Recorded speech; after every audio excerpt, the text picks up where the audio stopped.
आज 16वां प्रवासी भारतीय दिवस मनाया जा रहा है और इस वक्त प्रधानमंत्री नरेंद्र मोदी प्रवासी भारतीय दिवस सम्मेलन का उद्घाटन कर रहे हैं। आपको सीधा लिए चलते हैं।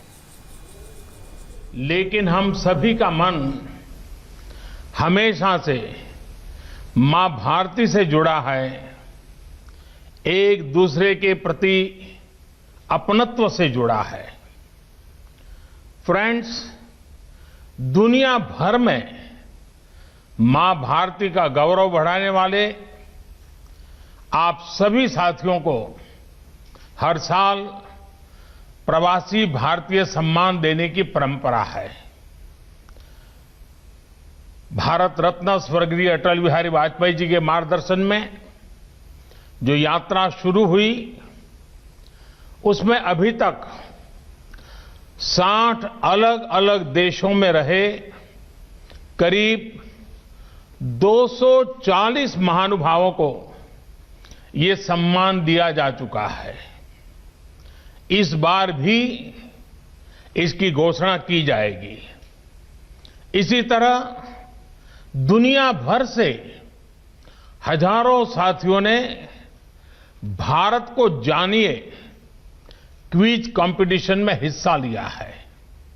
ये संख्या बताती है कि जड़ से दूर भले हो जाएं, लेकिन नई पीढ़ी का जुड़ाव उतना ही बढ़ रहा है। इस क्विज के 15 विजेता भी आज इस वर्चुअल समारोह में हमारे बीच मौजूद है। मैं सभी विजेताओं को बधाई देता हूं, शुभकामनाएं देता हूं और साथ साथ इस क्विज कंपटीशन में हिस्सा लेने वाले सभी अभिनंदन के अधिकारी हैं। और मेरा इस क्विज कंपटीशन में हिस्सा लेने वाले सबसे आग्रह है कि आप तय करिए कि अगली बार जब क्विज कंपटीशन होगी तब आपके प्रयत्न से 10 और नए लोग इसमें जुड़ेंगे। ये चेन चलनी चाहिए, चेन बढ़नी चाहिए, लोगों को जोड़ना चाहिए। कई विदेश के लोग भारत में पढ़ने के लिए आते हैं, पढ़ करके अपने देशों में जाते हैं। उनको भी आग्रह करना चाहिए कि वे भी जो भारत में कभी पढ़ाई करके गए हैं, वे भी क्विज कंपटीशन में जुड़े और क्विज कंपटीशन के एम्बेसडर बने। क्योंकि विश्व में भारत की पहचान बनाने के लिए, नई पीढ़ी को भारत को जानने की जिज्ञासा जगाने के लिए एक टेक्नोलॉजी ड्रिवन बहुत सरल उपाय है। और इसलिए मेरा आग्रह रहेगा कि आप सब इस बात को आगे बढ़ाइए। फ्रेंड्स, बीता साल हम सभी के लिए बहुत चुनौतियों का साल रहा है, लेकिन इन चुनौतियों के बीच विश्व भर में फैले हमारे इंडियन डायस्पोरा ने जिस तरह कार्य किया है, अपना कर्तव्य निभाया है, वो भारत के लिए भी गर्व की बात है। यही तो हमारी परंपरा है, यही तो इस मिट्टी के संस्कार है। इस जगह से सोशल और पॉलिटिकल लीडरशिप के लिए दुनिया भर में भारतीय मूल के साथियों पर भरोसा और मजबूत हो रहा है। हमारे आज के इस आयोजन के मुख्य अतिथि सूरीनाम के नए राष्ट्रपति श्रीमान चंद्रिका प्रसाद संतोखी जी, वे स्वयं भी इस सेवा भाव का एक शानदार उदाहरण है। और मैं ये भी कहूंगा कि इस कोरोना काल में विदेशों में रहने वाले हमारे कई भारतीय भाई बहनों ने भी अपना जीवन खोया है। मेरी उनके प्रति संवेदना है और उनके परिवारजनों के प्रति भी मैं परमात्मा बहुत शक्ति दे, ये प्रार्थना करता हूं। आज सूरीनाम के राष्ट्रपति जी ने उनके गर्मजोशी भरे शब्द और भारत के प्रति उनके स्नेह का भाव हम सबके हृदय को छू गया।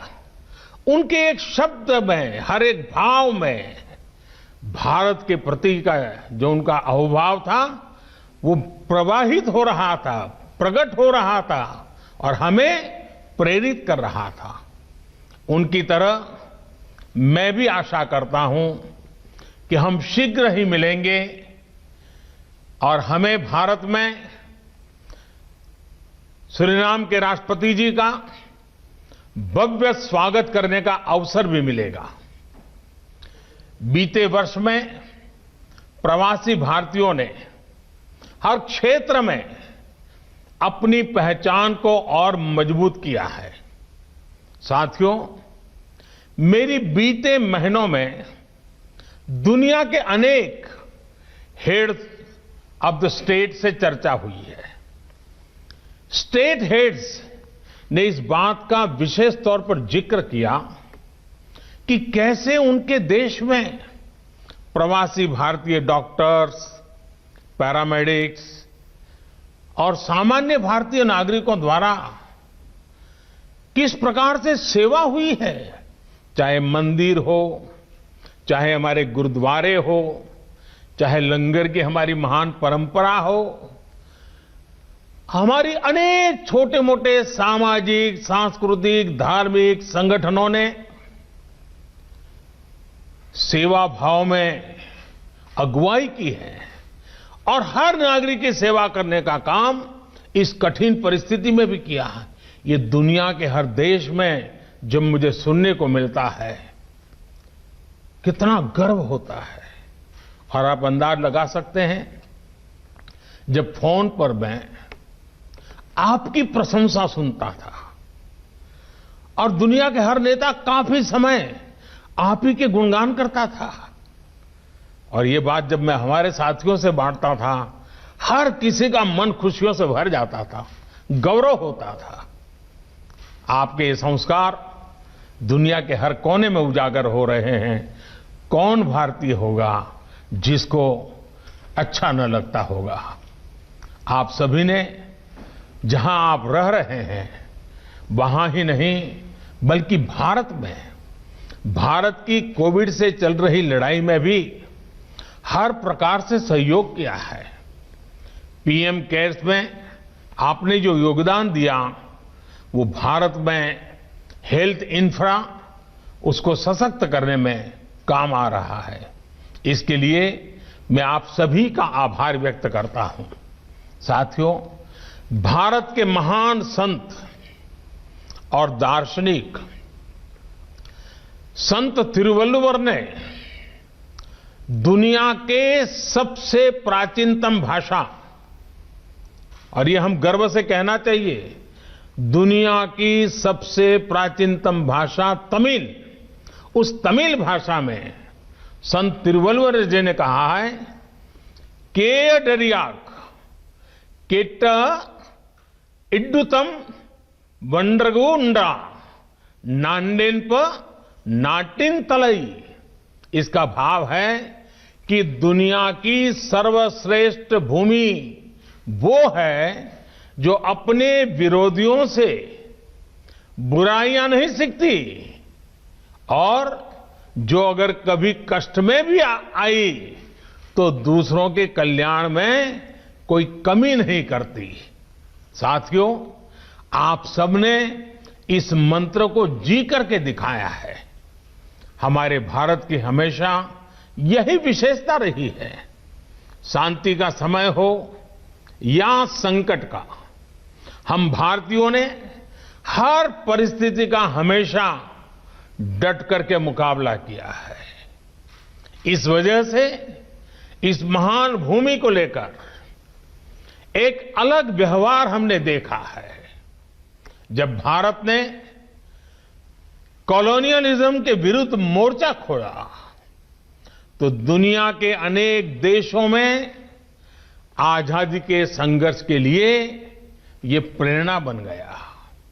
जब भारत टेररिज्म के सामने खड़ा हुआ तो दुनिया को भी इस चुनौती से लड़ने का नया साहस मिला।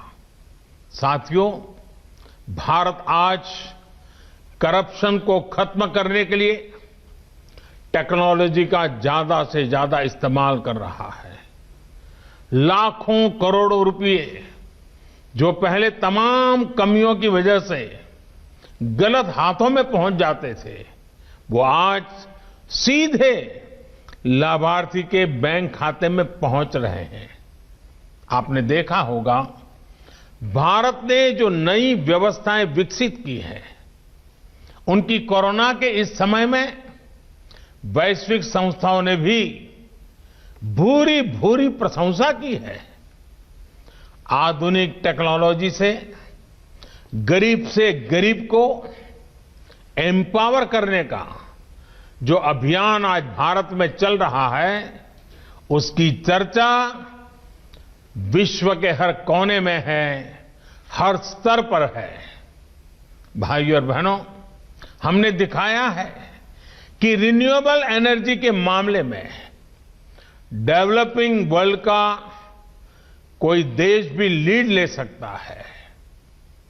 आज भारत का दिया वन सन, वन वर्ल्ड, वन ग्रिड, ये मंत्र दुनिया को भी अपील कर रहा है।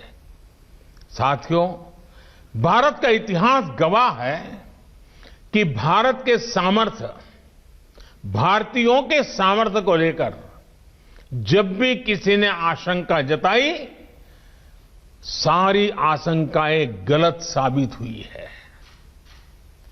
गुलामी के दौरान विदेश में बड़े बड़े विद्वान कहते थे कि भारत आजाद नहीं हो सकता क्योंकि ये तो बहुत बटा हुआ है।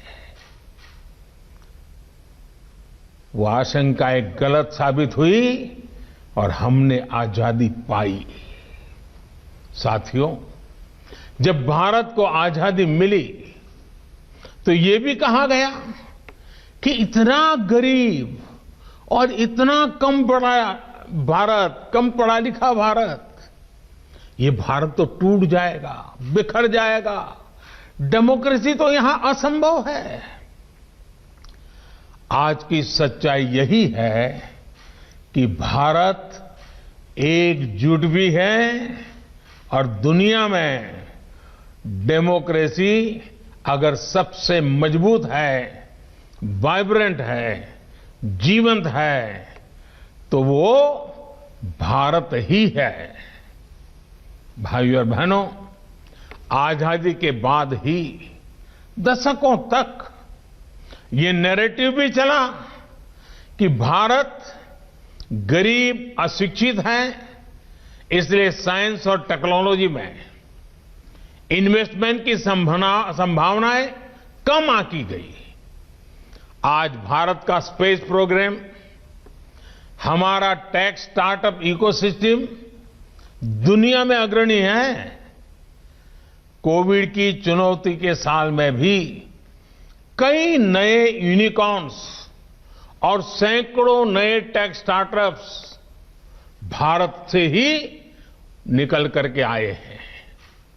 फ्रेंड्स, पैंडेमिक के इस दौर में भारत ने फिर दिखा दिया कि हमारा सामर्थ्य क्या है, हमारी क्षमता क्या है।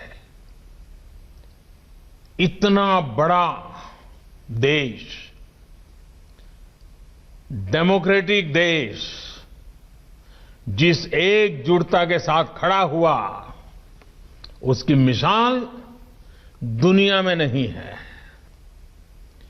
पीपीई किट्स हो, मास्क हो, वेंटिलेटर्स हो, टेस्टिंग किट्स हो, ये सब भारत बाहर से ही मंगाता था। आज इस कोरोना कालखंड में ही उसने अपनी ताकत बढ़ाई और आज भारत न सिर्फ इनमें सेल्फ रिलायंट बना है, बल्कि इनमें से कई प्रोडक्ट्स का एक्सपोर्ट भी करने लगा है। आज भारत दुनिया के सबसे कम फैटेलिटी रेट और सबसे तेज रिकवरी रेट, उन देशों में भारत एक है। आज भारत एक नहीं बल्कि 2 made in India corona vaccine के साथ मानवता की सुरक्षा के लिए तैयार है। दुनिया की फार्मेसी होने के नाते दुनिया के हर जरूरतमंद तक जरूरी दवाएं पहुंचाने का काम भारत ने पहले भी किया है और आज भी कर रहा है। दुनिया आज सिर्फ भारत की वैक्सीन का इंतजार ही नहीं कर रही, बल्कि दुनिया का सबसे बड़ा वैक्सीनेशन प्रोग्राम भारत कैसे चलाता है, इस पर भी नजरें हैं। साथियों, इस वैश्विक महामारी के दौरान भारत ने जो सीखा है वही अब आत्मनिर्भर भारत अभियान की प्रेरणा बन गया है। हमारे यहां कहा गया है, शतहस्त समाह सहस्त्रहस्त समकिर, यानी सैकड़ों हाथों से अर्जन करो लेकिन हजारों हाथों से बांटो। भारत की आत्मनिर्भरता के पीछे का भाव भी यही है। करोड़ों भारतीयों के परिश्रम से जो प्रोडक्ट्स भारत में बनेंगे, जो सॉल्यूशंस भारत में तैयार होंगे, उससे पूरी दुनिया का लाभ होगा। दुनिया इस बात को कभी नहीं भूल सकती है कि जब Y2 के समय भारत की भूमिका क्या रही, भारत ने किस प्रकार से दुनिया को चिंता मुक्त किया था, इस मुश्किल में भी हमारी फार्मा इंडस्ट्री का रोल ये दिखाता है कि भारत जिस भी क्षेत्र में समर्थ होता है उसका लाभ पूरी दुनिया तक पहुंचता है। प्रवासी भारतीयों से प्रधानमंत्री नरेंद्र मोदी संवाद कर रहे हैं। एक छोटे से ब्रेक के बाद इस कार्यक्रम में फौरन लौटेंगे।